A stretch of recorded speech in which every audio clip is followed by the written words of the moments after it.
must have been moon glow, way up in the blue. It must have been moon glow that led me straight to you. I still hear you saying, dear one, hold me fast. And I start praying, oh Lord, please let this last. We seem to float right through the air. Heavenly songs seem to come from everywhere. And now that there's moon glow way up in the blue, I'll always remember that moon glow gave me you. That moon glow gave me you. That moon glow gave me you.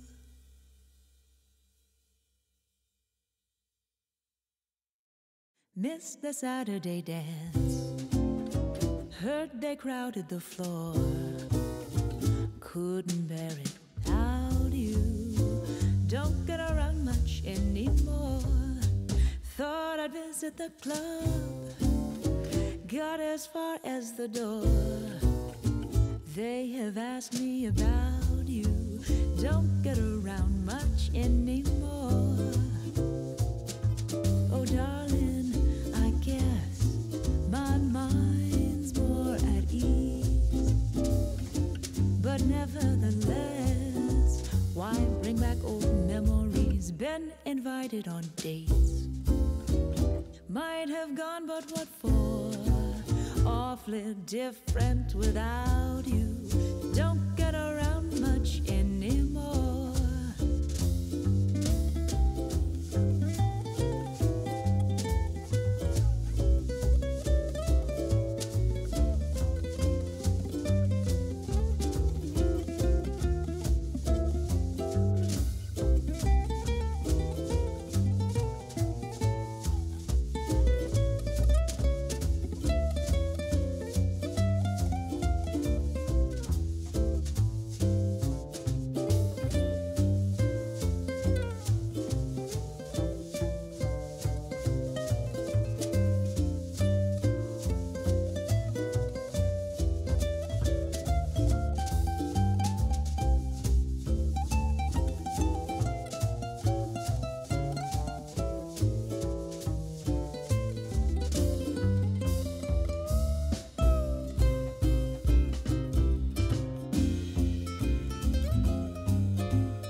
It must have been moon glow, way up in the blue.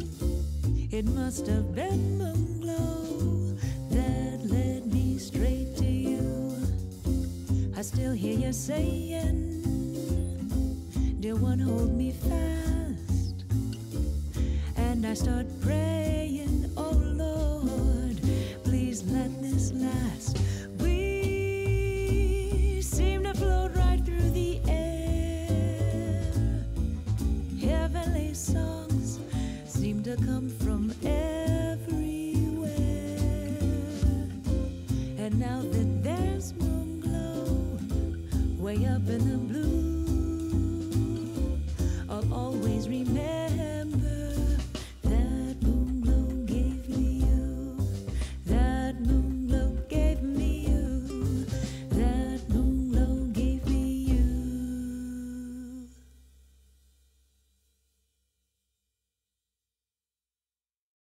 Missed the Saturday dance. Heard they crowded the floor. Couldn't bear it without you. Don't get around much anymore. Thought I'd visit the club. Got as far as the door.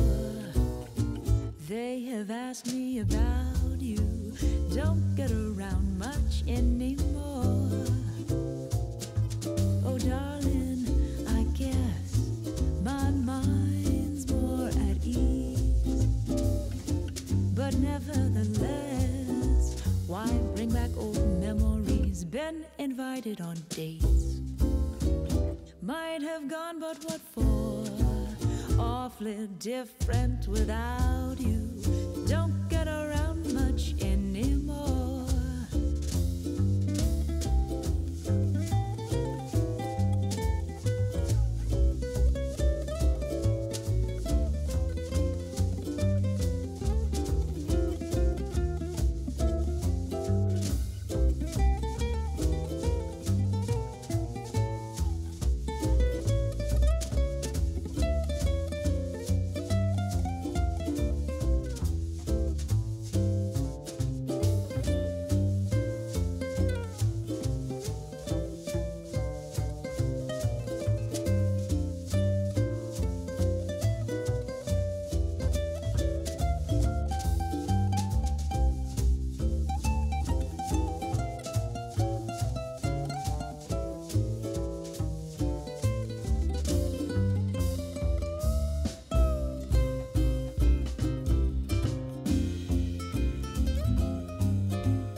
It must have been moon glow, way up in the blue. It must have been moon glow that led me straight to you. I still hear you saying, dear one, hold me fast. And I start praying, oh Lord, please let this last. We seem to float right through the air. Heavenly songs seem to come from everywhere. And now that there's moon glow way up in the blue, I'll always remember that moon glow gave me you. That moon glow gave me you. That moon glow gave me you.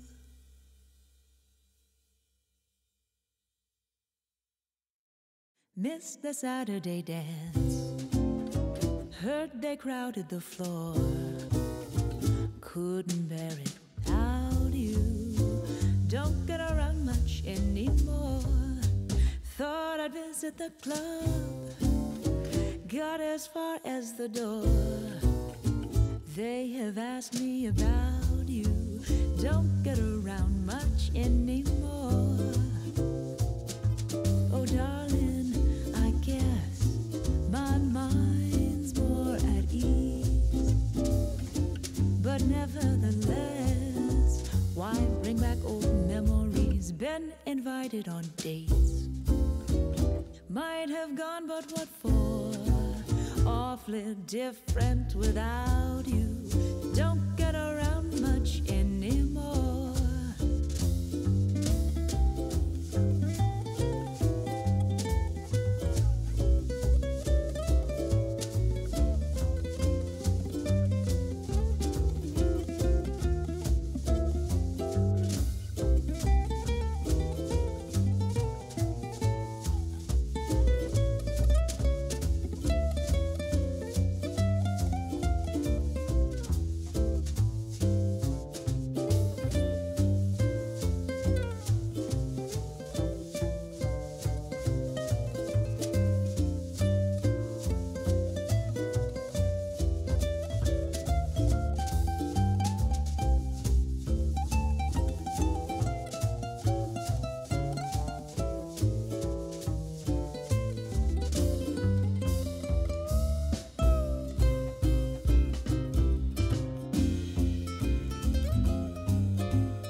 must have been moon glow, way up in the blue. It must have been moon glow that led me straight to you. I still hear you saying, dear one, hold me fast. And I start praying, oh Lord, please let this last. We seem to float right through the air. Heavenly songs seem to come from everywhere. And now that there's moon glow way up in the blue, I'll always remember that moon glow gave me you. That moon glow gave me you. That moon glow gave me you.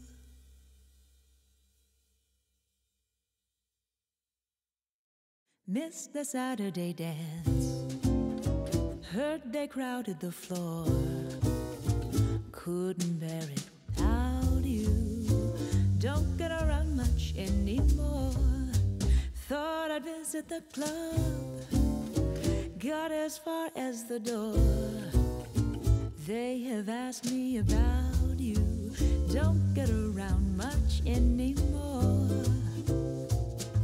Oh darling, I guess my mind's more at ease.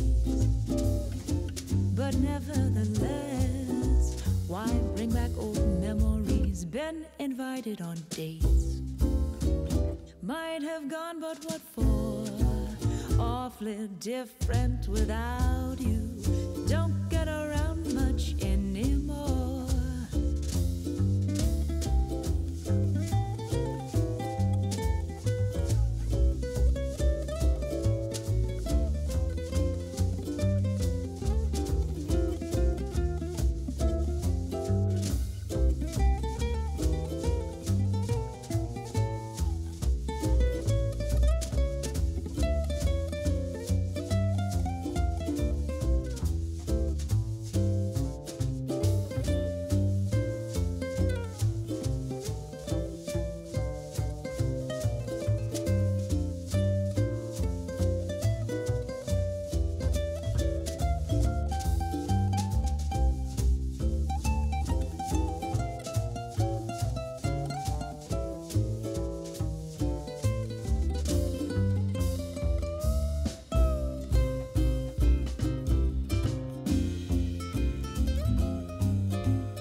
It must have been moon glow, way up in the blue.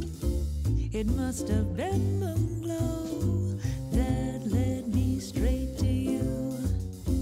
I still hear you saying, dear one, hold me fast. And I start praying, oh Lord, please let this last. We seem to float right through the air. Heavenly songs seem to come from every... Yay!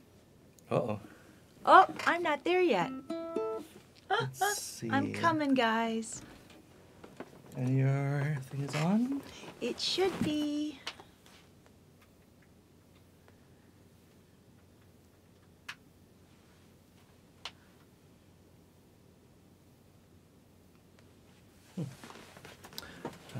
Let's see.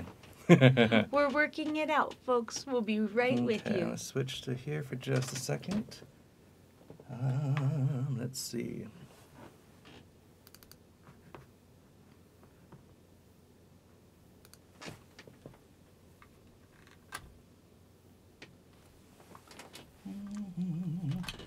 The great things about Live. camera gear and all that. All right, let's see. Hello, hello. Does the camera doesn't just turn off if we don't have it going? Yeah. There you Hey, I see me. Okay. So let's Whoop. double check that works. Yay! Hi, everybody. At least you can hear. At least you could hear me during all of that. That's good. That means the mics work, which is fantastic. The beauty of live. All right, so let's do a quick check. How does everything sound? How does everything look now that Everything Sarah looks okay. is in frame? Yay! Yes, theme from Jeopardy indeed during that. You're absolutely right, Cindy. Yes. Oh, hi, Diane. Yay, Diane. I know you've been trying to join us and you've been super busy, so we're really glad that you were able to make Aloha, it. Jody. This is going to be so much fun. Let us know how things are. Oh, great. Great. Awesome, awesome, Great. awesome. So as a quick, again, we are running this out of our little studio here in San Diego, so we don't have like a crazy, production booth in the back doing all these crazy. This is just all us trying to make do that we have. So let us know how things are and if there's anything we can improve on, because again, we're used to making videos, but are slowly doing more live streams because we love that interaction. Yeah. So today's agenda, what is today's agenda, Sarah? So on today's agenda, we are going to be going over some Uke Fest prep. What should you bring? What should you not bring? Etiquette, etc. And then also we're going to talk a little bit about practicing with a metronome. That's something that many of our Artist Work students have asked us about.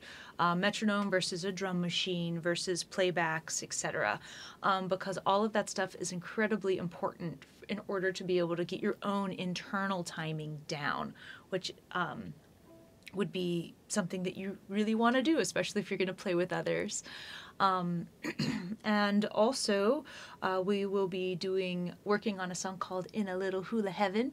That's a song that Bing Crosby did, and many others. One of my favorite recordings is actually an artist named Teresa Bright. She does an absolutely beautiful version of it. And the song is In a Little Hula Heaven. And we'll talk a little bit about that tune and different ways you can change it, and then we'll jam on it together as well. Yes, and first off, congratulations to Wales. That is awesome to hear. Oh my gosh. Are we going back this trip to UK? Unfortunately, no. We will be at the Grand Northern Ukulele Festival, but unfortunately we can't tour afterward because we have to hop over to Berlin as soon as possible because we have our Berlin Ukulele Retreat.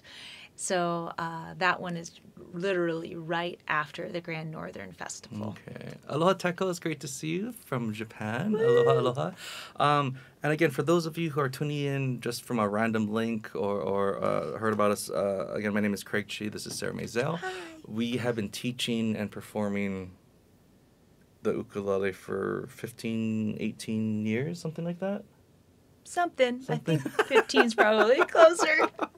And we love what we do. We've been all over the world, lucky enough to share our music, to share our teaching. And today's agenda was actually put together by our online Artist Work students. Yes. So if you haven't checked that out yet, please do so. We have a great little community there, and we go through everything from how to hold your uke, how to tune your uke, to advanced chord melody, and everything in between. So we're still expanding on that as well. So thank you guys for our students here online that helped us put this together. Thank you for your suggestions. And also, as a sneak peek, there are a couple things that were brought up that we didn't think would be a right fit for a live stream, but it was talking about how to use loopers. And I want to do a great video on that, but I need to make sure all the cameras are set up so you can see my feet manipulating the pedals at the same time, so that and kind of a split screen like this. And then Steven, we are in the same tiny room. We just have, so if I do this. And I can do But but this way it was easier to focus on, especially when we're teaching some of the technique stuff, to have someone that is a little bit more full frame, if that makes sense. So like Craig can switch it to make himself bigger, right? So that then if there's something really, really important that he needs to be saying, you know, he can do that and I can be like, what's up? And you can see my gigantic Yeti mug of coffee that is definitely needed, even though it's already 11 a.m. Yes. No, we have to wake up early on these days just to make sure everything is kind of set up. And as you see, even though we have a lot of prep, there's still things that can kind of go wrong. So. And some earlier in the stream, somebody had asked about, will this be available later? Absolutely, yes, it will. We'll have the link on our YouTube channel. So if you're watching this and you would like to be able to watch this later, if you subscribe to our YouTube channel, you'll be able, well, even if you don't subscribe, you can still get it. But I think you get a notification when the video actually is uploaded and ready to watch. And it's free. You don't have to worry about like getting spammed from YouTube or anything, or us. But I would recommend subscribing to our YouTube channel if you haven't, because then you'll get notifications when new videos are uploaded. Other things that we are going to plan on doing in future, either live stream or video, is one really fantastic suggestion that was given by our students was singing and playing at the same time. That is something that we really do want to go over, and we go over some in our curriculum, but we can really get down to brass tacks via video, and that's something that I think would take a whole hour, which is why we aren't doing it today. Yeah, and here's the thing about that kind of stuff. Again, what we love to do is take these concepts, take, you know, how we got to a certain point in our playing, and break it down and really analyze the most efficient way of getting there. So a lot of times, you know, it's just a little different way of thinking, or minimalizing what we're really focusing on during our practice. Because even when I first started, there were so many things that I wanted to play and so many things I wanted to do right there and then. And I would just spend way too much time scattered. And then I would be like a jack of all trades. I could do a little bit of this, a little bit of that, but nothing kind of stood out, and I didn't feel just comfortable. I didn't feel like I accomplished anything. I could just kind of sit in. And that was the turning point when I really started to give myself these smaller goals and work toward that one bigger one. But, you know, especially with everything that you see on YouTube and other videos, it's hard to sometimes find that path and find all the different steps you need to get to where you want to be. So that's part of what we love trying to connect the dots with. Absolutely. Okay, so what did you want to do first? Do we want to kind of go through the song first, or do you want to get started just on metronome business? Because we could do the song in two parts. We could play a little bit, do a little bit of instruction, and we can come back to it and then and I can more. also use the song some with the metronome business. So Yeah, let's let's go do ahead it. and pull up. Can we pull up the verse and the B section? No, one at a time. One at a time? All right. So the verse for this song is In a Little Hula Heaven. And you can see that the chords are fairly simple. We've got C, F, C, and A7 gets thrown in there, D7. This little box chart that we made, it's in 4/4 time, so each chord gets 4 beats if there's only one chord listed in a measure, which we have. But you will notice actually on the second line there's a G7 and a C7 and then a tiny little text. The tiny little text says for the first verse you will end this phrase with a G7. That takes us back to the top so that you can do the second verse. But you'll notice that under that G7 there's a C7, and that is to let us go to the B section of the tune. So just keep that in mind. So let's just go through and play just the verse, breaking this down just with playing the regular chords, and then we can talk about ways to manipulate. Can I just do a double check? Larry is saying we're having a lot of audio delay. Interesting. And I just want to kind of see if we can tweak that a little bit. I am kind of pushing out at a much higher bit rate than normal, and it might be affecting the sync. How is the sync? Is it really, really bad, or is it kind of manageable that we can kind of just keep pushing forward and I can work on that? a little bit Yeah. later. Just let us know in the comments how the sync is going for everybody. Yeah. You may absolutely use a harder D7. So any of these chords that we're using that I've got up on the screen, you may absolutely change them around in that you want to play something that's going to sound nice with its chord. Sound nice with it. So for example, if you've been working on your C in another position, anytime there's a C chord, you can play a C that looks like a B flat, but it's on the 3rd fret. You could play a C that looks like an F, but it's on the 7th fret, where I'm borrowing the 7th fret. So absolutely, if you are wanting to practice some of the things we've done in other live streams about playing your chords in different positions, this is the perfect time to do so. So excellent question. Thank you for asking. Thank you guys so much. Yeah, it is weird. You know, it's so hard. We try to really dial this in, but okay. If the majority of you, the sync is fine, we'll keep pushing forward. But I will look, Larry, into ways to kind of stream this a little bit better. I might have to be uploading it a little bit lower bitrate just to make sure it's not overdoing it for those that don't have quite as high speed on that. That might be affecting that. But hopefully when you watch it back, when it's not live, everything will be spot on. So right now it just looks like we're kind of talking through a old Somewhere I movie. Hi, Pop-Up. Thanks for joining us. Some of you may or may not know this, but my grandfather plays the ukulele. And he actually played, I should bring out the picture one day. I have this awesome picture of him playing, a couple of pictures actually of him playing ukulele when he was going to college. And those I sometimes like to keep out for inspiration. So I'm glad that you're able to join us. Yay! All right, so in a little hula heaven, feel free to play chords in other positions, but let's just go through the verse. We're going to do it at a nice tempo del lerno. And then we'll break down a lot of fun things that you'll see us do. All right. 1, 2, 3, 4. We, F, could be together.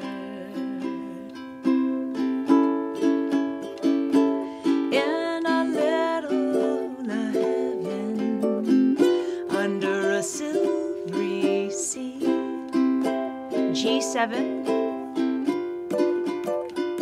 C, so gay and free, together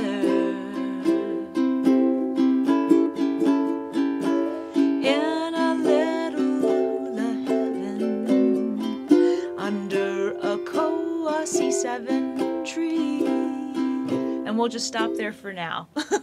Because we'll get into the B section in a minute. But it's not too bad, right?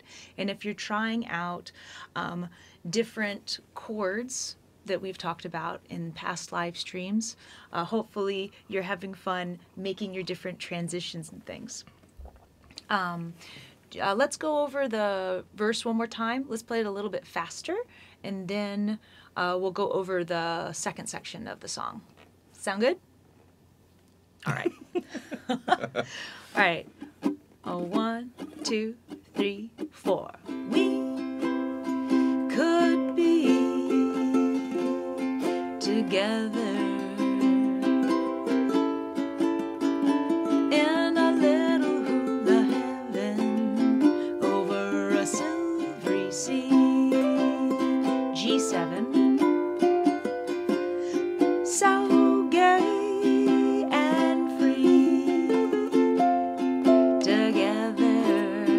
A7 in a little hula heaven under a koa tree. All right, so we've got that so far. Doesn't it go back to the C first before the C7? Nope. We already did C. Oh, did I go to C7 immediately? You're jumping to Sorry, C7 guys. from the G7. I totally just jumped to C7 instead of playing C. But let's actually pull up the B section. Got it. Just so that we've got that. So after we played the C7, there is this next part. So we have an F going to an F minor. Sometimes folks have a lot of trouble with that particular transition, but one thing that I tend to do when I play F going to F minor, notice how my pinky is poised and ready to go, because that will be the first thing I put down as my anchor before I switch the other two fingers. So going from F, add a pinky, to F minor is sort of my thought process. Now, you could actually play an F chord and have your pinky already down, because that's still an F chord happening. So you could do this and then just switch to the F minor like that, so that the pinky's already there. When you're playing an F chord and adding that note on the A string on the 3rd fret, you're actually just adding a second C to the party, because you have a C happening on the C string and a C happening on the A string now. Before, when you were holding your traditional F, you had an A happening on the A string, and you have another A actually happening on your G string. It's the exact same A. So just food for thought. If you want to change it up and actually add your pinky, you'll have 2 C's instead of 2 A's. That's it. So it's a really fun way to kind of add a little bit of variety. And so let's just go through it again. If you want to play D7 in another position, G7 in another position, feel free. The great thing about this is that you have D7 and G7 happening for a total of 8 beats. So you could actually play in a couple of different positions throughout that time frame if you want to. So the F, Carol P just asked, what is the F called when you play this C on the A string? It's still just F. Because an F chord is made up of an F note, an A note, and a C note. And so you're just changing which note is being doubled. Because I only told you 3 notes that we're playing, F, A, and C. But you have 4 strings. Brian Tolentino, all the way from New Zealand at the moment. Oh my goodness, Brian Tolentino? If you haven't heard of Brian Tolentino, definitely check him out. He is, I always refer to him as like the wrecking crew of Hawaiian music. Yes. He is on so many incredible CDs and songs, and he's always like the go-to uke guy, but he's always like in the background making things really pretty. And so he, excuse me, he just retired a couple years ago, so now you'll see him a lot more at festivals and events. Yeah. We'll actually be doing a Oahu retreat with him in August, which will be a lot of fun. And yes, sometimes, Carol, you will see it as like F add C, maybe not the plus symbol, because the plus symbol usually means augmented, and that is a totally different chord. That is a chord that has the 5th note sharped, and that would sound really bad next to your neighbor. But it would be add. You could call it an add C because you're adding another C, but I just call it F because it's just, instead of F-A-A-C, you're playing F-A-C-C. So, alrighty. Oh, Linda Perry, hi from Linda. the UK. I love seeing everybody. All right. This is so much fun. Go through the B section. Okay. 1, 2, 3, F. Days would be F minor, lazy, C, and sweetly crazy, D7. Skies would grow hazy above. And then we can go back to the A section. Oh, okay, let's do it. 2, 3. Then we be all alone together. D7 in a little hula heaven under a silvery sea, etc. Let's see if we can actually just go through and play the whole song. And I think we'll have some fun. It'll be fun watching Craig do the switch. Thanks, sweetheart.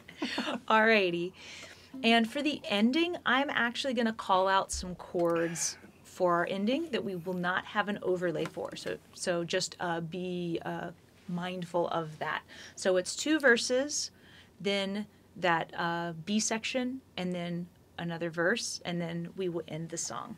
And then we can chat a little bit about like what Craig was doing, a couple of ideas as far as maybe some chord substitutions and things. All right.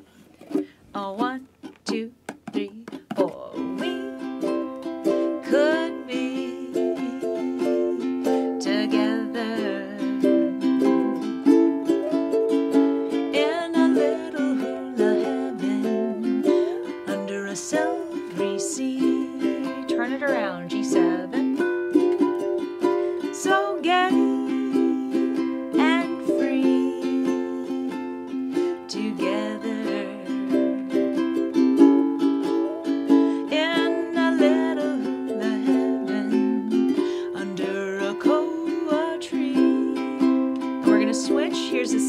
G7. Let's go to the B section. F. Craig, days will be minor. Thanks, sweetie. C. And sweetly crazy. D7. Skies will grow hazy. G7. Above. Get ready. We're going back to the A section. Then we'd be all alone together in a little hula heaven, living a dream of love. A7, D7 in a little hula heaven. G7, living a dream of sea of love. C, G7, C. Yeah. Let's do it one more time. Oh. Oh, thank you, Stephen. We have these pretty big soft boxes that we mounted to our curtain rod. But we've been really trying to dial in the setup. So thank you for noticing. Yes. All right. So let's do the song one more time, and then we'll chat about it a little bit. Oh, Brian brought it up first. A 1, a 2, a 1, 2, 3, 4. We could be together in a little hula heaven, living a dream of love. Whoops. So gay and free together in a little hula heaven under a koa tree. After C7, we'll go to an F. Days will be lazy and sweetly crazy. Skies would grow hazy above. All right, here we go. Back to the C. Then we'd be all alone together in a little hula heaven, living a dream of love. A7, D7 in a little G7, living a dream of love. And then we'll do a C, G7, and C, just to end that. Craig's doing a great job. Thank you so much, Craig, for doing all of the switcheroos. So, Craig, what were you doing during the verse that was sounding so cool? Because you did a lot of very cool things. What was I doing? And if you want, you make yourself bigger too. Well, so the main things again, yeah, as a lot of us, a lot of teachers would say, you know, the more tools that you have in your tool belt, you become more expressive. You have more opportunities to create your own version. Like if you only have two options, you know, you can't, you know, really do much with that. But you know, so so by tools, I mean like, you know, thinking about dynamics, thinking about different chords that you can layer over, with different versions. For example, instead of a C major, I would play maybe a C major 6. And you get that nice 4-note voicing there, and it layers beautifully over a major triad. You know, instead of again, another tool to learn is the different shapes. So for example, as was brought up earlier, you know, we brought up this D7, but someone asked if they could do a barred D7, which sounds great. Or if you make what looks like a B7, slide it up 1, 2, 3 frets. You're going from a B7 to a C7 to a C sharp 7 to a D7. So that's another D7 there. So even with just that, you have something like a...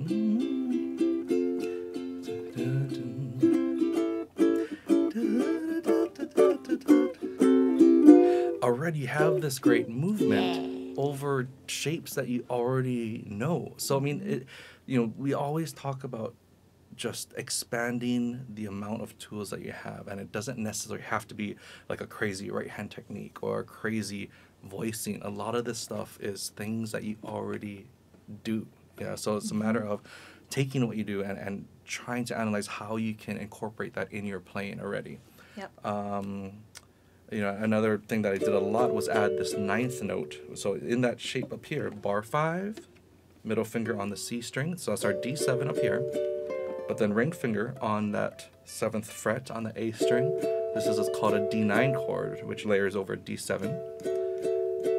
And again, just with that, adds me, you know, gets another option to have this little walk down. So what you're hearing on that A string is, you know, so that incredible movement by doing things that, again, aren't that necessarily difficult or new at this point. And in doing that, you're also kind of creating a counter melody as well, but with that ba-da-da-da going against, or actually, you might even be playing some of the melody notes, little hula heaven. So you're actually playing, excuse me, it's not a counter melody because you're actually playing part of the melody. You're echoing that. So that's also adding to the song as well. I also just happened to notice that our bassist Milo Fultz is joining us. I wish you were here in San Diego so you could be playing we bass will see with Milo us. Fultz in about 3 days, I think.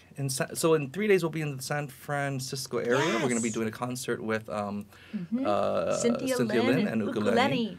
Because it's going to be our pre-Uke Cruise concert since we are boarding the ship on Wednesday. So we'll be off to Mexico with Kalegamiao and Milo. Yes. And so if any of you are in the San Francisco area, there are still just a handful of tickets left. So you can still join us. You can get them online. And all that great stuff. But we'll be in South San Francisco at the Embassy Suites. And it's going to be a ton of fun. Bring your uke because it is also a jam. And by the way, with Brian saying about vocabulary, that's exactly what it is. Because the more things you learn, anything, you know, the control over, again, that right-hand dynamics or different patterns, like instead of strumming all the time, sometimes you saw me do...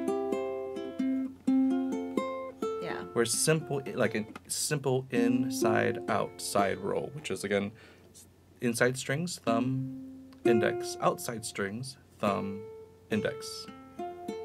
Or you can use your middle finger for that A string. But again, these little things that help outline the chord that you're doing instead of just a strum. But it creates such a different effect. But again, that makes you have a wider vocabulary to tell your story in a more articulate way or in a way that really fits your version of that story. Also, you probably heard Craig sliding into chords. So for example, maybe, you know, let me see if...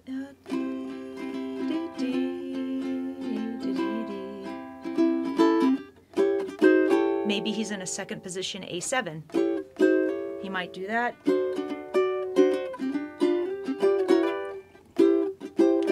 So again, sliding into certain chord shapes can give you a little bit of a different sound and feel.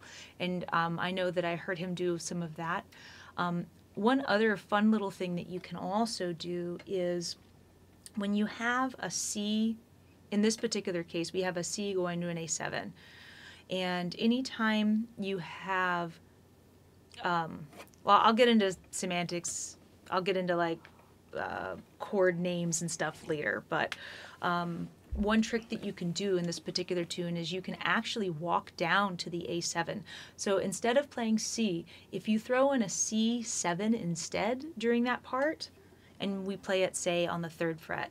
So if I barred the 3rd fret and added that middle finger, it should remind you of the D7 that Craig was talking about, but we're on the 3rd fret instead of the 5th. So this would be your new C7, 3, 4, 3, 3. So I could do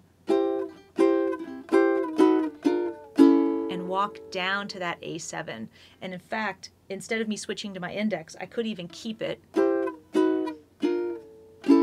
because that's ostensibly the same shape, right? If we pretended that this was a fret that I'm barring here. So you're really just taking the same shape and moving down. And that also creates some really fun movement. So what I'm doing there, let me see, 1, 2, 3, and 4. Or sorry, 1, 2. Let's try it together. 3rd fret, 1, 2, and then move it down. try it one more time. 3rd fret, 1, 2, stay there, then move it down. One last time.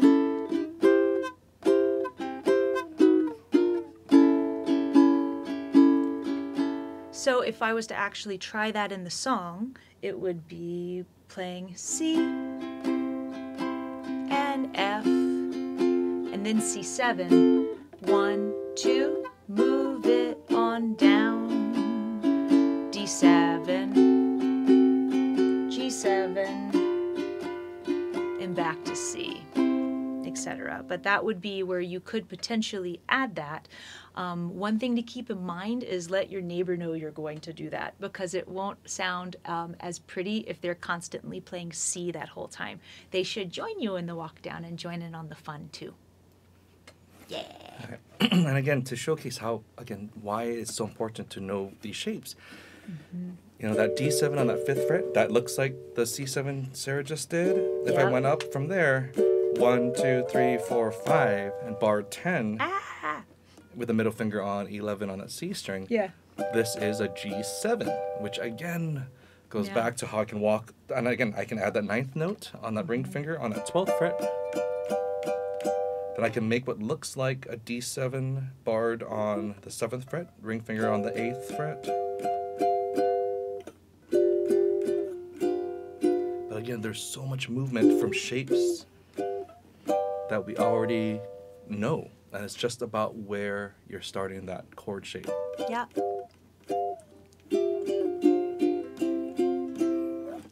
Okay, so if you guys are interested, we have a really nice PDF that will get you started on the 4 big. We'll give you guys the major shapes to kind of start practicing.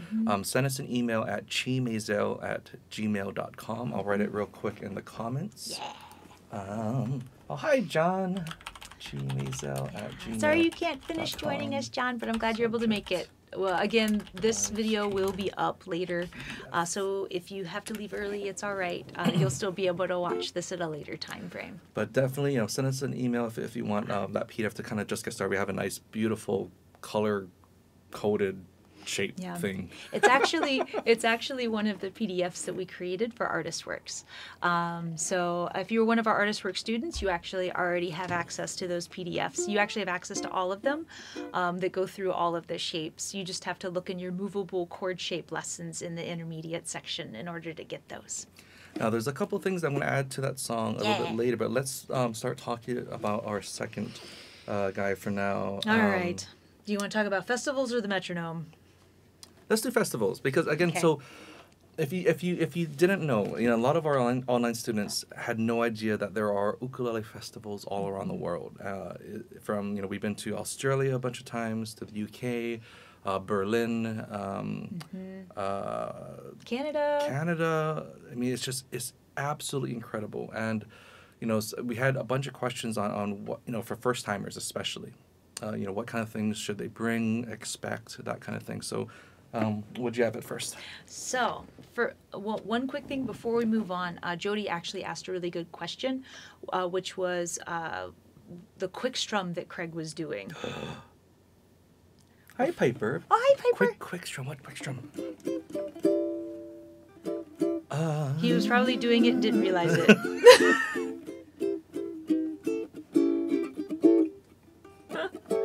That is one thing. Maybe it was that one.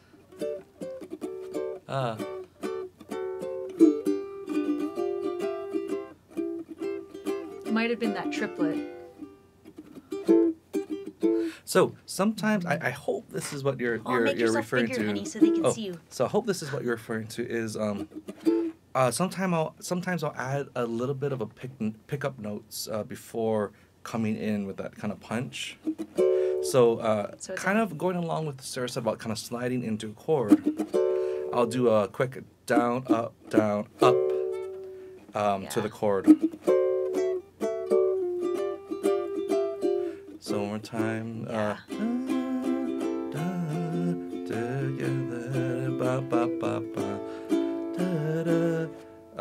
Sorry, so right there. So that one more time. To the F. Back to C, to the A7. So So down, up, down, up. Yeah. So what I'm doing to get that texture is even though I'm holding down that chord, there's no pressure at all. So that's why you have that nice kind of percussive element. So as I'm sliding up, I'm doing the down, up, down, up. So, and that technique I usually refer to muting and scratching, where mute is where we're taking a chord and then we're releasing that tension to create that nice space. So a lot of jazz stuff, you hear this. A lot of, I mean, any genre that really wants that isolation will have that kind of control on the left hand. And the scratching is when we're actually doing like strum stuff with that mute kind of down. So you can hear all that cool kind of texture there. So all that is, again, is just down, up, down, up. Down, up, down, up. Down, up, down, up. So even if for that G7. And the great thing about that, the reason why it sounds much faster than it is because as I'm really kind of wanting to hear all 4 strings when I do that scratch.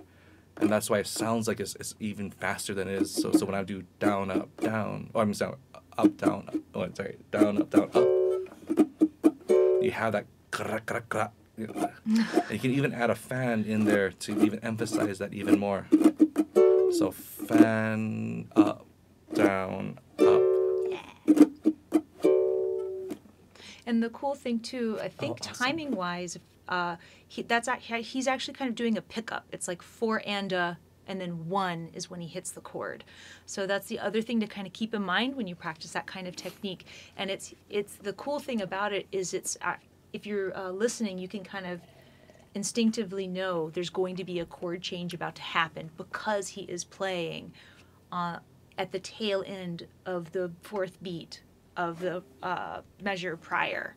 So that's something that I also is something great when you're playing with someone else to kind of help them playing either on the and of 4 or doing a triplet like that where it's 4 and 1, where that was a triplet versus just playing on the and of 4.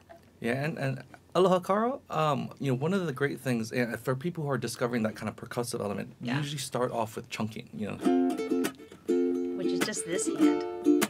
But again, there's only so much you can do once you chunk. Yeah. So that's why I love the muting and scratching.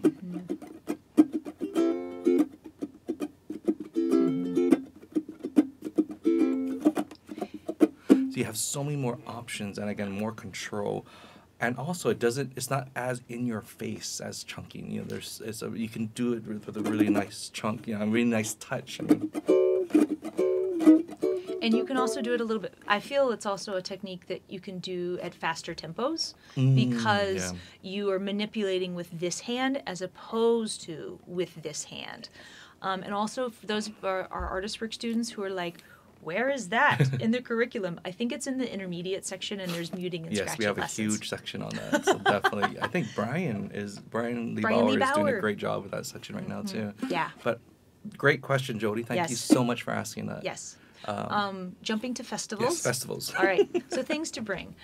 Craig and I highly, highly recommend having, for the most part, high G ukes when you go to a festival. Like if you have to choose between a high G uke or a low G uke, unless you know the classes you're going to take are specifically low G, I would recommend taking the high G uke. If you can only bring one instrument, mostly because I would say 80% of the classes are geared towards that. However, if you're going and you know there's a low G specific class, you can usually get away with having a low G uke. As many of you know from taking some of Craig's workshops, and even a couple of mine, we tend to teach techniques that utilize that high G string. So for our classes, you might have a bit of trouble if you only have a low G. The other thing also... and real quick right there. So, and again, this is not a high G versus low G debate. This is to make sure that you're matching what's being taught in the sense of what you're hearing, because nothing is more frustrating than doing the exact same thing, but because of that tuning difference, it just sounds different. And it's always distracting. And so part of that prep is, if you're going to be taking a lot of workshops from low G teachers, then bring the low G if that's your main thing. That's why a lot of people do bring 2 ukes, one maybe a smaller one that they can put in their luggage, so you don't have to worry about too much. But it's always nice to have something that you're playing match what you're being taught, because again, it just, that little bit difference can make you feel like you're doing something wrong when you're not necessarily, Right. And then the other thing too is about cases. So Craig and I love our fusion bags. We love them because they're backpacks, they're lightweight, they're easy to carry, and the single cases fit very well in overheads, even on some of the smaller planes that we fly. But for example, double cases typically don't. If you know you're going to be on a little puddle jumper, a double case is a very bad idea because they will probably try to make you check it. And we have a double fusion bag. We've only ever taken it on trains and done car tours with it, just because we know that a lot of times when we tour, we're going to be on a tiny little, like, Embraer Air or something that's little. So having the single cases for us is a lot better for flying. Well, and the most frustrating part about the whole ordeal with flying with cases is that it's never consistent. Yeah. One trip it might be A-okay, and then maybe the second trip, the flight attendant's having a bad day and just won't, and that's why it's so hard, because it's never consistent. The rules state that if you get on early and there's room for instruments, you should be set. But even with our status on Delta, sometimes we get put on a plane because of a cancellation or weather, and we end up just the last 2 seats on the plane. Yeah. And again, luckily we get on early to put our instruments up there. But sometimes if we didn't have that status, they would make us check them if there's no room on the front. So there's ways to get around it, but it's knowing all of your options and just kind of being confident in what you do. Sometimes a lot of airlines will charge $15-20 for early boarding. Always worth it if you're traveling with an instrument. Always worth it. Get on early and make sure you have room for those instruments. Absolutely. On occasion, I would say this works for us 50% of the time. You can sometimes ask if they have a coat closet and if you can put your instrument in the coat closet. It doesn't always work. They usually will tell you, oh, that's for first class customers only. Or sometimes it's just full because that's where all of the flight attendants have to put their stuff. So it really depends. Again, that's one reason why we do tend to carry extra chocolates. Because we are not below bribery. But I mean, it's as far as traveling with the instruments, just make sure you board early and board with confidence as well. If they say, oh, I think if they give you a pink tag, ask and see if you can try to make it fit first. Because I have yet to have a plane where the instrument did not fit in the overhead.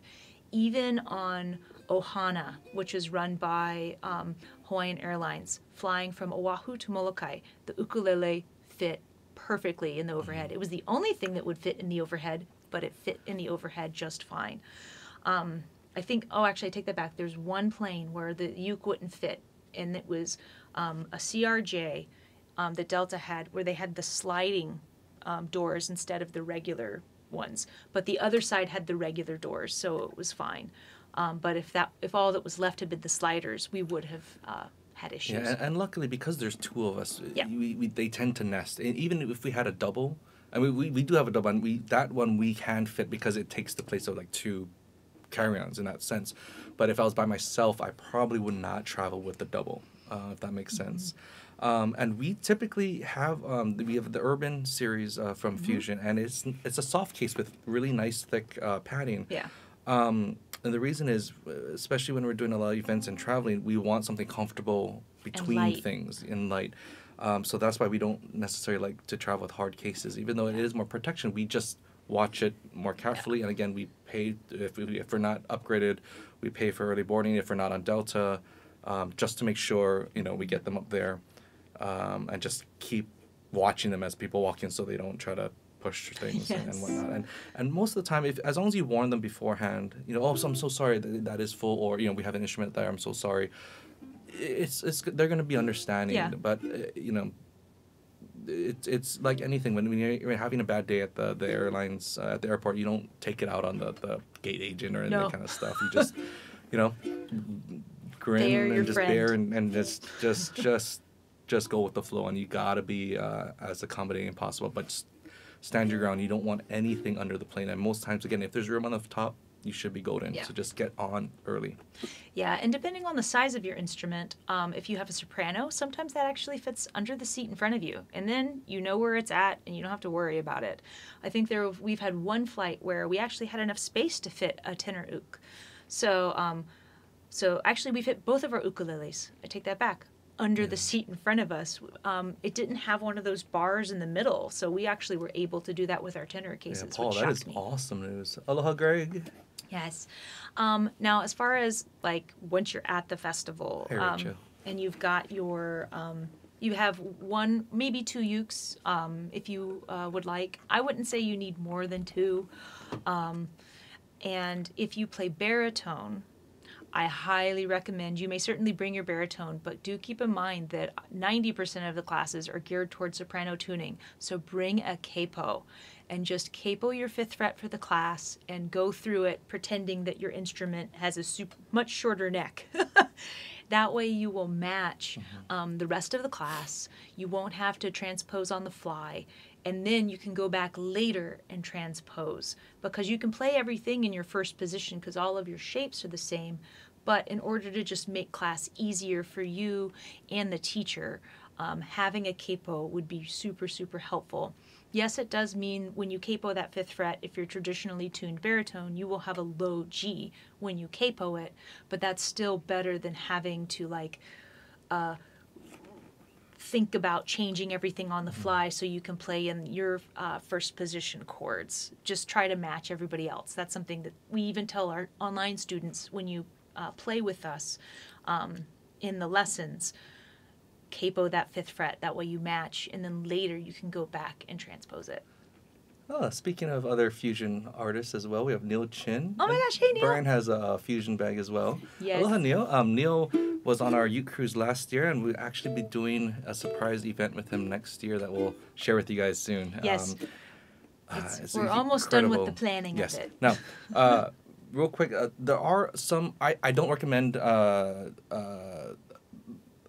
this is hard. Some other artists actually put their hard cases in like a canvas bag and then put it under the plane. And for me, that's so scary. That's so... We're too scared to do that. The one time that we had multiple instruments, we actually put it in a gigantic Pelican case, those indestructible kind of cases, and took it all the way to China with us. Yes. That way we didn't have to worry about overhead things and... that's right, because we had the bass. Everything was different. All the rules and regulations are all different, and there was no like pre-boarding status that we could get. So we was like, okay, we're just gonna so we had this gigantic Pelican case wherever we went. But I mean, that was the one true way of making sure all those instruments in there were safe, because those things are incredibly tough. Yeah. Festivals, bring a pen and paper. You will want to take notes. Even if they have handouts, just bring a pen and paper, because you'll remember stuff. If you're like me, you'll remember things a lot better if you write them down versus being handed something. Because later you might go, gosh, I don't remember that. But if you actually write notes on their thing or on your own notepad. And well, like all of us, even Neil and Brian, when we teach, sometimes it's the in-between questions that aren't written down. Yeah. Some of these things that come up that are just gold, and you want to just quickly be able to jot down notes and these additions just in case. So it's always nice to have that as well. Always ask your teacher first before you film them, either with video or audio. Always ask first before class. Usually most teachers are amicable to it, as long as it's for personal use and you're not posting it on the YouTube or sharing it with your friends. Because I do know sometimes it's great. With festivals, you're going to be taking so many classes that you will not remember everything. So sometimes it's nice to be able to record either sections of it or all of it so that you can go back and look at your notes. But it's always at the teacher's discretion. So definitely ask first. Okay, going back for just a second. The strings about the flight, that's a old wives' tale about, if you leave your ukulele tuned up or guitar, it's going to snap in half when you put it on the plane the cabin is pressurized. Yeah. You're instrument will be golden. fine. You're absolutely fine. Again, I thought the same thing when I first kind of started traveling. That I got to loosen everything up, and no, it doesn't affect it one bit. Because I mean, the only time I might do it is if I put them under the plane, but I think even the luggage compartment is pressurized now, so I think you'll still be okay. We haven't had an issue. Well, for example, like we have they put pets down there, right? Same thing, right? That would So I mean, you are golden. How does Milo cart his instrument? So Milo plays with us an Ohana bass ukulele. It is pretty big, but we don't have one in here. it's about the same size as a guitar, a little bit smaller, but same thing. Get on early. Yep. And you shouldn't have any issue with that. You just have to kind of watch it, make sure no one stuffs anything on it. Yeah. But he hand carries that every single time. And for the for the spare basses that we bring for people to try them out on the cruise with us, we pack them up in boxes, put them in a gigantic box with a ton of padding. Yeah. And when we get to the hotel, before we get on port, we take everything out. So it looks like we have we're forming a 30-piece band with us sometimes. It's crazy. But then we just hand carry that on to the ship itself. Yeah. I agree, Diane. Poor little Yes. pets. The ones that are too big to be able to fly on board with you. Oh, thank you, Carol. Yes. Um, And more things for at the festival. Do not noodle during class. Resist every single urge possible. So for those of you who don't know what noodling is, if Sarah's talking... So I'm going to be talking in class, and there's this person next to you doing what Craig is doing and trying to go over some different things. Stop noodling! So don't do that. You're going to be very distracting to not only your neighbors, but also the teacher. I know for me, sometimes it's hard for me to concentrate what I'm talking about if somebody's going through. And you may think you're playing quietly, but it will never be as quiet as silence. So please don't noodle. I know in my classes when I teach, I actually specifically turn to the class and say, now you may noodle. And then you get your chance while I'm writing things on the board. But that's something I do it even without thinking about it. I have been known to noodle in a class, and I got fussed at, and rightfully so, because I should not have been playing when the teacher was playing. Remember, some folks have harder times hearing as well, so if they are having issues and then you're adding extra noise to the party, it can be really difficult. Now, I want to say from a teacher's perspective, too, sometimes when we're in front and there's a huge, 50, 60 people, attendees in the audience for that workshop, we can't always hear what's going on in the back. Do not be afraid to self-police. I will stop and make sure, if you want to say something, please stop doing that. I will give you a chance to say that to whoever is doing it, because I'd rather you do that than come up to me later and say, oh, I just couldn't hear because da-da-da-da-da. If I can't hear it, if I hear it, I'll say something. But you got to help self-police, because, again, all of you are invested. You're there to learn. And that kind of distraction has no place in a workshop like that. I usually tell folks, I'm like, try to do it nicely first. Don't just go, shh. But, excuse me, I can't hear. And with that Try said, that first. as intimidating as it might seem, try to get as close to the teacher in the workshop space as possible. Yes. It's always going to be easier to see hands, to really hear. And again, because... guarantee there's no noodling in the first couple rows, because that's where we can see that the most, so even if you have to put your bag down there and use the bathroom and come right back, but it's just try to get as close as possible. It's always easier. Yeah, and also being close gives you a much better vantage point if you were recording audio, because then you'll really be able to hear the teacher very, very well. So I definitely, as Craig said, even if it's intimidating, get as close as you can to the teachers, because you have paid to take this class. So why would you handicap yourself and sit all the way in the back just because you're scared of being in the front? You're there to learn. Messing up happens.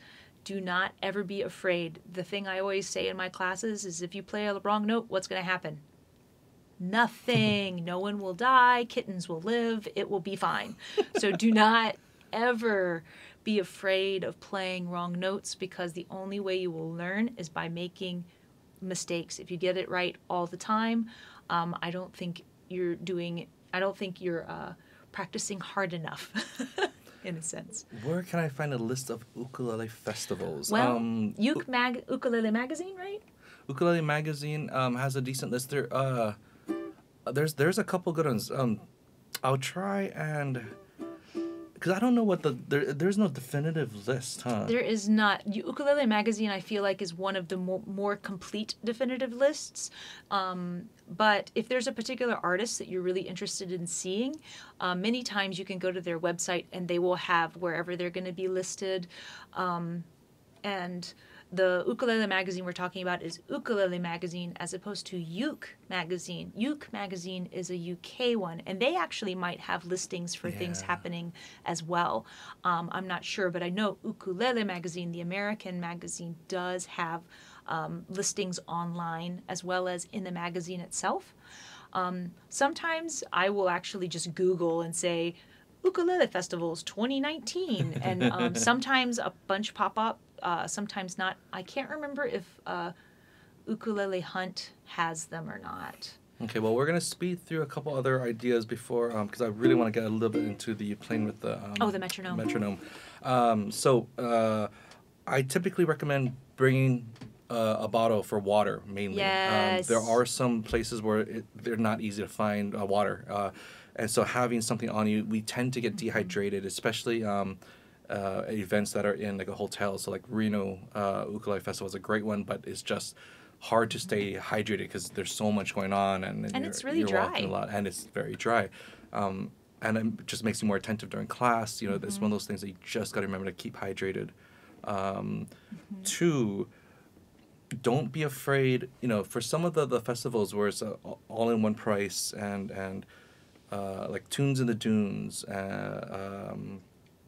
the LA Ukulele Festival, where, you know, you're not paying per class, so don't be afraid sometimes to take, you know, an hour off and not go to a class, and then just even review or check out other things, because we tend to overdo it. We tend to get oversaturated with so much learning material, and for those of us who, you know, it's been a while since we sat in a classroom setting, you know, having 5 hours of workshops, you know, it can be incredibly tiring, and then you start to kind of fizzle out what you learned, and you get home and you don't remember anything. So don't be afraid to take some time and either do a quick review. You know, most of the teachers will have follow-up material or things that you can really chew on at home, but in general, you don't want to just zombie out too early, and just make sure you take care of yourself mentally in that sense. Absolutely. Also making sure that I actually recommend bringing snacks to a festival, just because you're going to be doing a lot of walking around, and you will find you get hungry, and maybe, like for example, I'm always constantly running around. At certain festivals, I haven't even had time to eat lunch or dinner, so I like trying pack yourself a little brown bag and bring that, because you're going to end up, I promise, you'll end up snacking because there's just not a lot of time, especially at some of the really, really busy festivals as well. So being hydrated, having snacks, very important. Also, we tend to play too hard. Yes. Especially at these like week-long or even weekend-long festivals. Try not to overdo it. It's very fun. It's very easy. But when we're playing too hard, that's when bad habits happen. And especially when we're playing for all weekend that we don't typically spend that much time playing, you're going to start hurting yourself a little bit. So even in jams, play a little bit softer just to make sure you don't physically overdo it as well. 2, don't try to be, or not 2, but like 8. But don't try to be perfect. As Brian says, you know, be wrong and strong. You know, I think one of his quotes that I stole is, "You failed more times than you've tried," and that's part of that learning. That's part of that experience. Right. 10%, yeah, Brian. But it is an incredible advice about. Don't be afraid of sounding wrong, you know, but part of it is realizing that it's wrong and moving forward from there, not just repeating the same wrong thing over and over and over. But it is just, it's about taking chances. A lot of the stuff that Sarah and I do, some of these cool ideas came from playing the wrong notes or wrong chord. And oh, that actually sounded really cool. And then you would experiment and push from there. So even at these festivals when you're playing, don't be afraid to take chances, especially when teachers are pushing you out of your comfort zone. Yes. That's the best time to learn things. Yep, absolutely. Also, the other thing that I like to tell folks, and I also say it in class, because on occasion I will ask these questions for people. If you have a question, ask it. Do not hold it in. If you have a question, chances are someone else has that question too. Don't be afraid that it's a dumb question. Ask, because you paid for this class. You should ask questions in this class. It doesn't matter. You want to make sure that you understand the material. That's very, very important. And so many times I will ask questions that I know people are too shy to ask within class, just to remind them that, yes, you should definitely ask those questions, because to me, there's no dumb question, because it's your class, you're trying to learn. I love all these great examples too for places to check out events, and also with Rachel, making a point about trying not to overwhelm artists. Typically, if we need some time alone, it'll be very obvious. We'll try and hide around in the corner, or So I mean, at that point, maybe that's not the best time to ask. But if we're around everyone, definitely ask. I mean, that's for us being out in the open like that means we should be open to chat. But if it looks like we're trying to rush off to the next workshop, or we just need a little space, I mean, it's part of it is just reading the atmosphere a little bit. Yes. But we try as much to be a part of the event, but sometimes we will have to escape a little bit just to take a breath. Yes. So thank you for bringing that up, Rachel. Also, somebody asked about humidifiers. So I have two things to say about that. Craig and I always travel with humidifiers that live in our instruments when they're in their cases. And we have the Oasis kind that connect to your strings and hang on the inside. There's many different kinds. I'm not saying that you need to run out and buy an Oasis humidifier, but having them is very important, especially if you know you're going somewhere dry, like Palm Springs or Reno. Those are two very dry places, and we would highly recommend having humidifiers in your instrument. Also, if you're staying at a hotel, you can actually ask the front desk if they have a humidifier. Many times, especially in dry places like that, they will. Yeah. And they will bring it up to your room and set it up so that then you can have a humidifier in your room. Now, I'm sure that they don't have hundreds of them. So if you know you're going to want one, you can either call ahead to make sure they have it, or just be sure when you check in. Say, do you guys happen to have any humidifiers? And you can... sometimes the hotels will actually have the ones that you can set up in your room. Other random tips for festivals: do not ever leave your ukulele on a chair. Oh gosh, no. Ever, either flat or against the thing. Resist the urge. Put it in cases and then put something else on the chair. But you always want to have ukuleles in cases at festivals, because people tend to sit sometimes without looking, and it might not even be you. It might be someone who just doesn't have that kind of experience with that kind of stuff. It's never worth the risk. No. Never just leave your instrument on a chair. There was a festival that I was teaching, and the student left their uke on the chair. The floor was concrete. Someone accidentally hit her chair. Her kamaka fell to the ground, and the front cracked. There was a big old crack all the way up the front. Just don't. It's not worth the risk. She got it fixed. It's fine. I saw it the next year, but do not run that risk. Yeah. So even for us on stage, sometimes we'll just put it straight in the case on the side, but we typically don't ever just leave it just dangling for that, because things happen, unfortunately. Other random tips, etiquette wise, we talked about pacing yourself. We talked about if you're new to festivals, definitely take the time to research the different teachers so that you can try to find the right one for you. Sometimes some of the teachers might be new to the scene, so you may not be able to do a ton of research, but go at it. And as Craig said, try to sort of pace yourself. Try not to overwhelm yourself, because especially when you're going to your first one, you want to get in as much as possible. But that's not always great as far as learning goes. And here's a great one too. For those of you who want to get to that next level, but sometimes it's a way more advanced topic, but you really want to check it out because that's what interests you. we encourage that. But, you know, that's one of those things where the questions that you ask, make sure it's not trying to catch you up with like years of experience, but, you know, being a fly on the wall sometimes is so incredible. Even for me, I sat in on jam sessions and workshops. I was way above my head at the time, but it introduced me to terms and ideas that help shape me, not necessarily being able to replicate that or master it right away, but it gave me that chance to kind of experience it, and then I took off from there. Yeah. So don't be afraid of taking something that does seem a little over your head, as long as you just kind of, again, be that fly on the wall and try to just absorb rather than interject and say, I don't get that, explain it to me, when everyone else is kind of on that page. And again, even asking the teacher afterwards if there's anything they recommend to help get you there, to minimize that big jump. And even Craig and I, we both actually sit in workshops because we still learn from our fellow teachers. The great thing about music is that we'll probably be learning up until the moment we take our last breath, because there's always something new to learn and to work on. So I know no matter what level of player you are, there is always a class for you.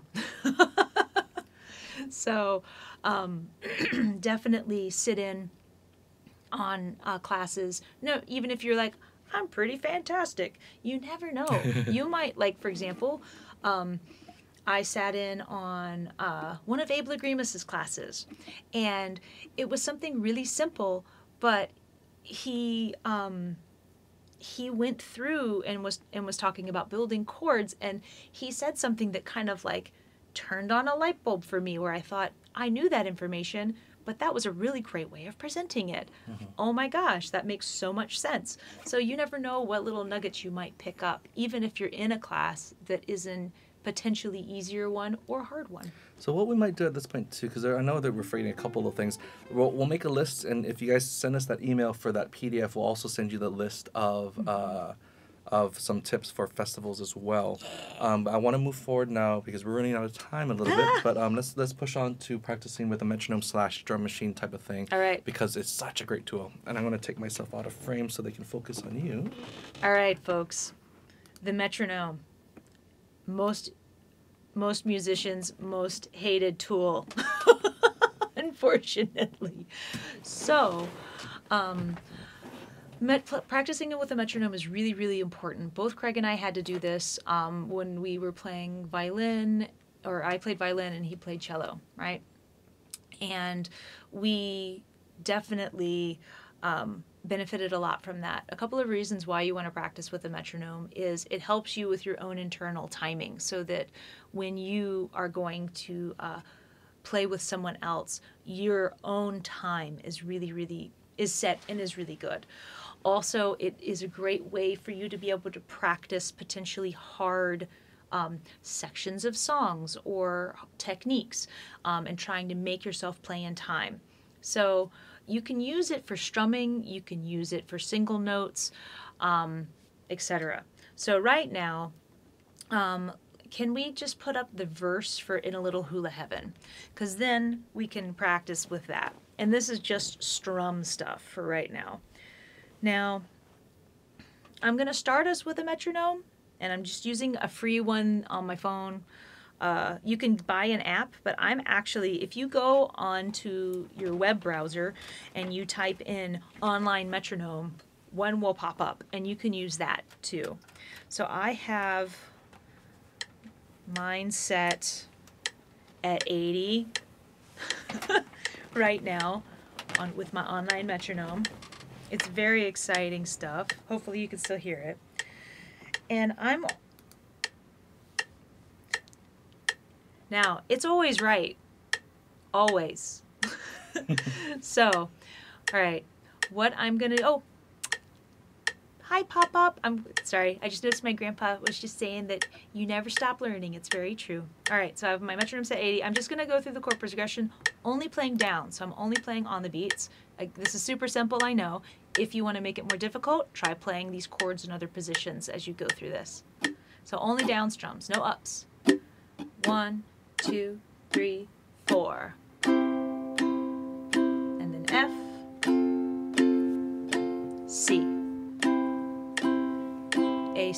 D7, D7, G7, and C.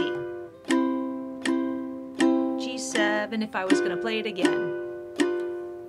Now, yeah, that's really easy, and you can sit there and bang away at it, but one thing that I like to do when I'm practicing with a metronome, especially if it's something that's simple, that feels simple like this, is I will actually go through and spend time focusing on my strum and making sure I'm in time.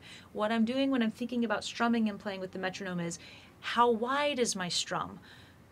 I probably, during that, I might have not been paying attention and I might have been strumming way too wide.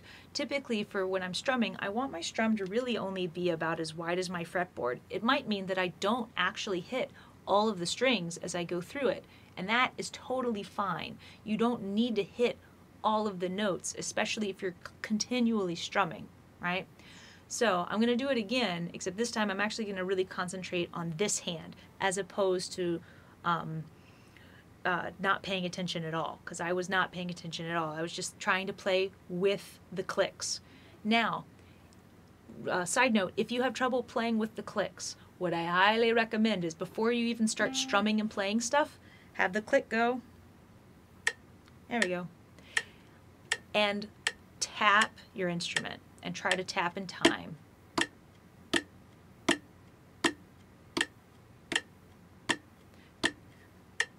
Because something that can trip you up is that you're trying to do too many things at once. If you already have timing issues, working by just tapping with the metronome is going to be super, super helpful, as opposed to trying to remember the strum and what chords to play, etc., because you're asking yourself to do a lot. If you already are pretty proficient at being able to tap with the metronome, then I recommend talking about what I was referring to with now concentrate on your strum. So for example, if I go through and I think about, okay, I want to make sure that my strum is nice and tight and also that I'm not strumming too hard. So I'll spend time focusing on that. 1, 2, 3, 4. Notice how much smaller and quieter I got.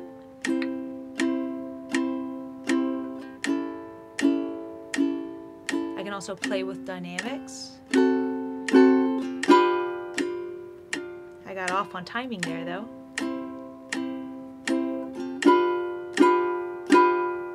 And again, I'm doing simple things with it. It's not, it's all about just playing with it. But what if you're doing a song like a reggae song, and you need to play on the off beat? Because playing on the beat is great and all, but playing off the beat, which means you need to play against the tick of the metronome. So one thing that Craig and I both talk about and keep in mind when we strum is not always, but typically your down strums are going to be on the beats. So 1, 2, 3, 4. Notice when I strum down, I have to come up again anyway in order to strum the next down. So the up strums are going to be your ands. So 1 and 2 and 3 and. I know some of this is basic, but it's good to remember these basic things when you start playing with the metronome. So now what we're going to do is your hand is still going to move down on the beats, but I don't want you to hit the strings. You're only going to hit the strings on the way up. Okay?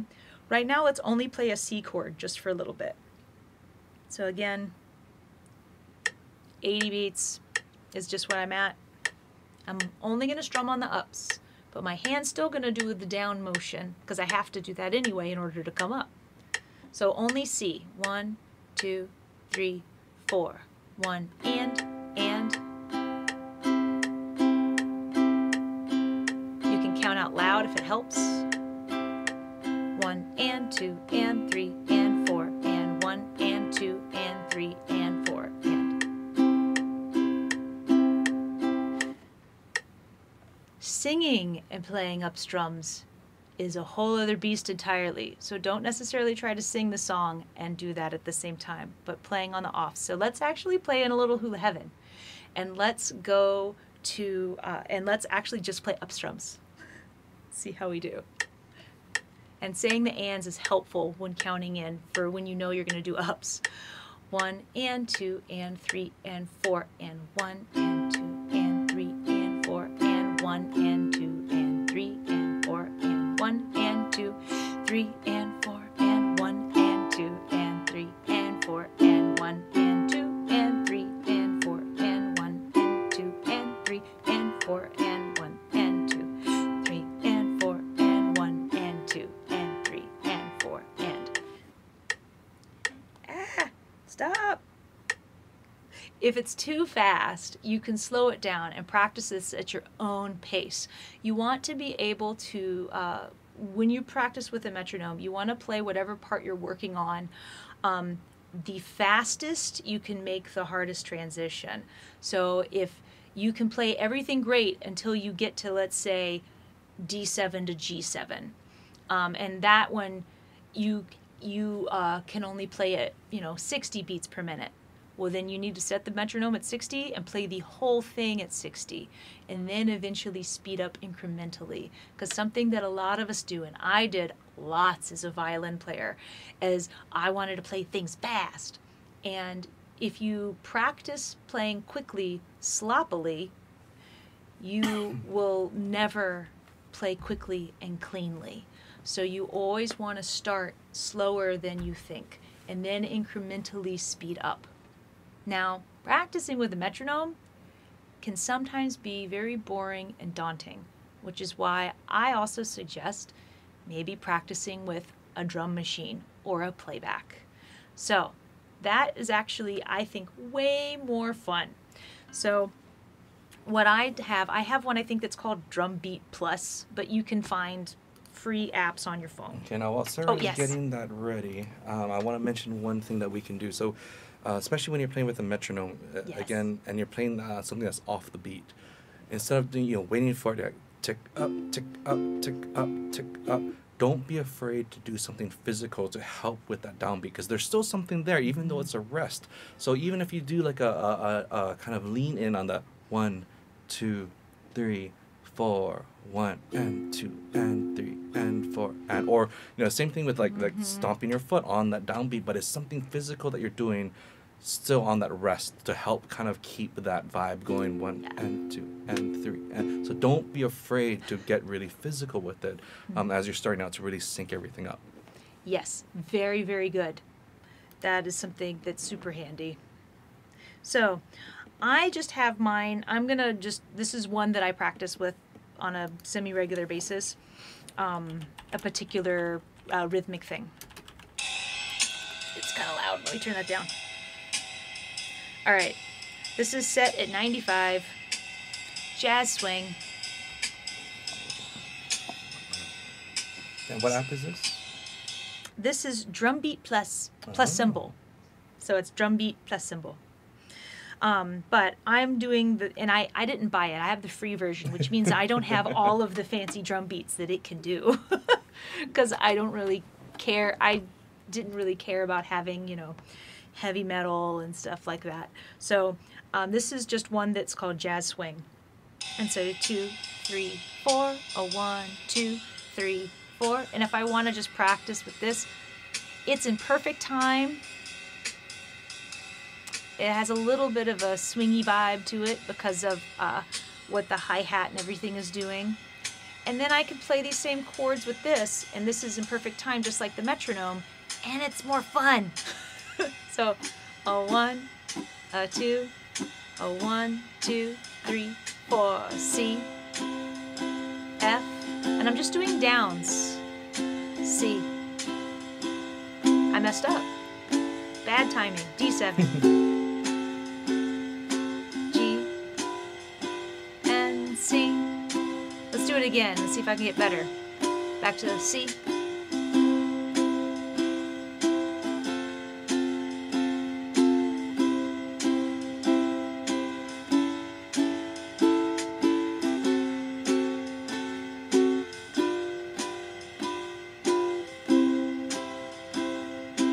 That's just with strumming. I can use it for scales.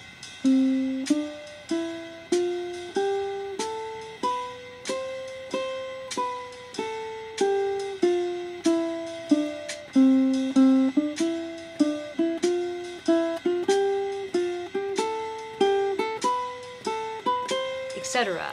And Right? as Sarah said earlier, the main thing is, even with the drum set, is to still be able to tap to the beat. So you have to find the beat first and make It's sure. true. Yeah. Count yourself even with that. Now, one thing about that particular one is that I want you, when you're listening to your favorite style of music, to listen to what the drums are doing. Each style of music has sort of its own thing, sort of quintessential thing that it does. And I recommend tuner. Sorry. I recommend taking the time to really listen to what the drummers are doing. In this particular one, listen, I'll play it again and listen for the hi-hat, because what this one is doing is it's putting emphasis on the second beat and the fourth beat, not feet. Fourth beat. So we'll listen to it again and I'll get it started. 1, 2, 3, 4. 1, 4.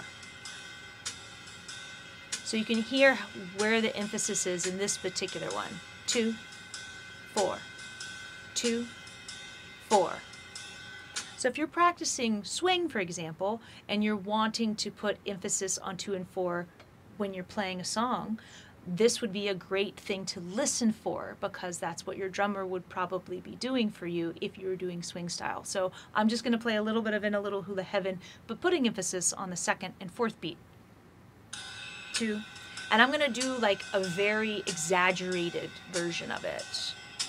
So I'm going to start with C. 1, 2, 4. 1, 2, 4. Oh, 1, 2. All right. Hopefully we feel it. Get your C ready. Oh, 1, 2, 3, 4. Oh, 1, 2, 3, 4. 1, 2, 3, 4. Oh, 1, 2.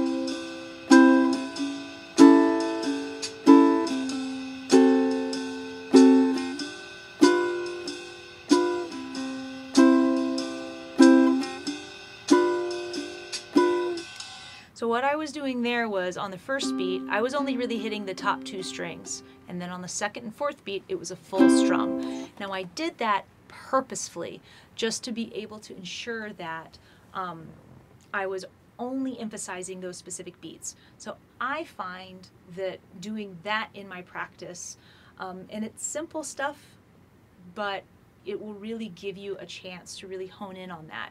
Now, say you don't have a drum machine and you still want to practice with 2 and 4 and practice tapping on 2 and 4. Well, that's when you go back to your online metronome. So let me pull that up real fast. So what I'm going to do is I'm going to slow the metronome down to about half the speed of what I think I want it to be. So I have it set at 44. And so what I'm actually going to do is I am going to say 2 and 4 anytime there's a click, and then fill in the blanks. So sometimes you can practice and then tap on the 2 and 4 with your foot. I highly recommend 4, 2, 4, 2, 3, 4, 1, 2, 3, 4, 1, 2, 3, 4, 1, 2, 3, 4, 1, 2, 3, 4. What this is getting you to do is getting you used to tapping on 2 and 4 and getting you to put more emphasis in a different place than putting it in the 1 when you practice. So 4, 1, 2, 3, 4, 1, 2, 3, 4, 1, 2, 3, 4, 1, 2, 3, 4, 1, 3, 4, 1. So it's the same thing I did with the drum machine, but if I didn't have it, this would be how I'd practice it.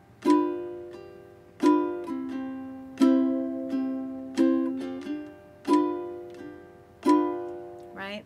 So it's making me practice on this, changing up just sort of how I'm thinking and how I'm hearing by actually setting my metronome so it's on the 2 and the 4. And basically what I did was I went half the amount of what I thought it would be. So that was at 44 beats per minute, as opposed to, like, I did 80 before, so I didn't quite do half, otherwise I would have done 40. But hopefully you get the idea behind that. The other thing I also enjoy playing with as well for practice are playbacks. If you are one of our online students, you'll notice that not all, but I would say 90% of the lessons actually have playbacks we've recorded in the lesson resources for each lesson, so that you can practice with a live person who's been playing with a metronome. That way you can play in time and practice what you've been learning. But you can also find lots of playbacks online. If you go on YouTube, they're very easy to find. If there's a particular scale you're practicing, for example, like a C major scale, and you want to practice playing that and noodling around with that, you can look up maybe C major progression playback, and you generally can find it. There's also a program I don't like practicing with as much, but it's on your phone. iReal Pro you can also sometimes use and set it up to play different stuff. You can write in what the chords that you're wanting to practice to. So for example, I have it on my phone. The reason why it's not my favorite is because the way that they play chords behind you is pretty stagnant. But it's great as if you're just trying to practice your scales and stuff. I love it for that. So I have a simple blues on my phone, and I'm just going to start playing it, and it counts in. And again, we'll put some notes of all the apps that Sarah's using in that email as well, if you guys want that. Yes.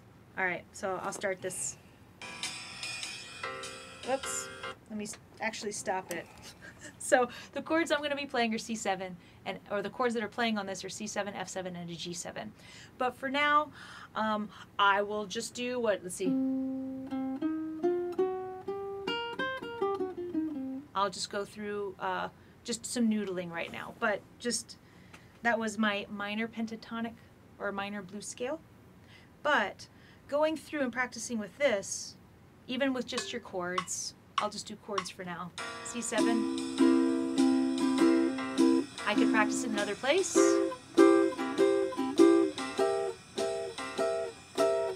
F7 in another place.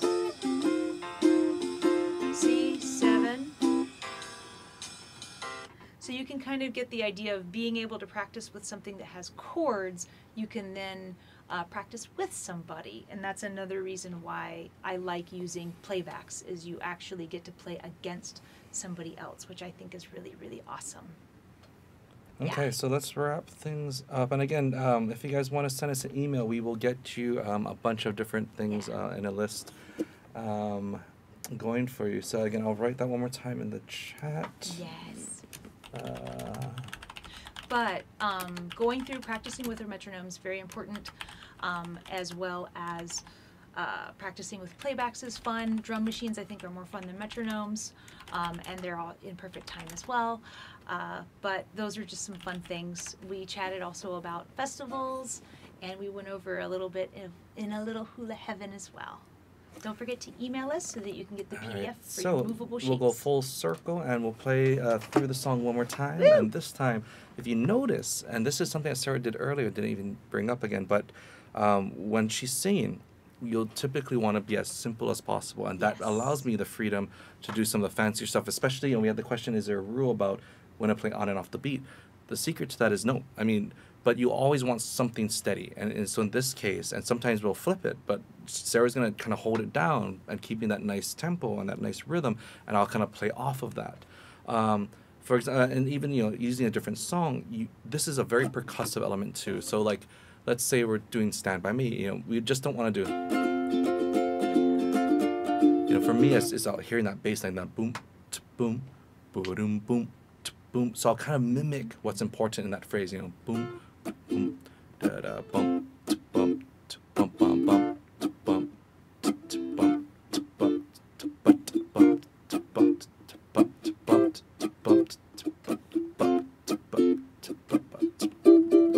so that's where your own version, that what you hear, what's important, that's how you're going to manipulate it. And again, I use some other techniques to kind of give me some of that extra texture. But again, there's no rule, but you're going to do, first of all, what you can, whether it's just downs or ups, and then again, the more tools that you have, the more vocabulary you have, you can start incorporating these different things to make it sound how you hear it in your head. All right, so let's take it from the top. All right. Get your C's ready, whatever C it may be. A 1, a 2, a 1, 2, 3, 4. We could be together in a little hula heaven under a silvery sea. So gay and free together in a little hula heaven under a koa tree. Here we go with the B section. There's an F. Days will be F minor, lazy and sweetly crazy. Skies will grow hazy above. Here we go, back to the top, C. And we'll be all alone together in a little heaven, living a dream of A7. In a little heaven, G7, living a dream of love. G7 and C. But thank you guys again for joining us and spending some of your Saturday with us, or early Sunday morning.